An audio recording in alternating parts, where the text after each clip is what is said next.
And now we're hearing from a Watson Grinding employee injured in that blast. Sean Rangel has filed a lawsuit accusing the company of gross negligence. He claims the company didn't do enough to prevent the explosion. David Gonzalez spoke with him today. Sean Rangel is slowly recovering from the injuries he suffered last Friday pulling up to work at Watson Grinding and Manufacturing. As I was about 50 yards away, I seen my friend Frankie at the door open, and I turned right to reverse into my spot.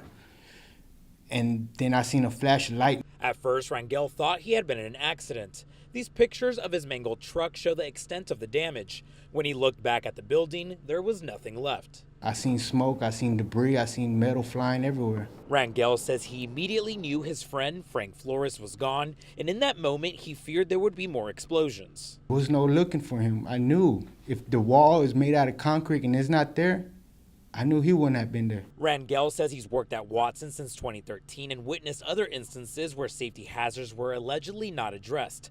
He's now filed a lawsuit against the company for negligence and is seeking $1 million in damages. Today, he has cuts to his eye, glass embedded in his ears, and can still hear ringing. Head's pounding, I can't sleep. I see Frankie every time I close my eyes, and I think that could have been me with him. Rangel says it's the emotional trauma of seeing his friend get killed that's the hardest to deal with. That was his last second. That you seeing someone for 1 second, and the next second you look back, everything's gone. That sticks with me.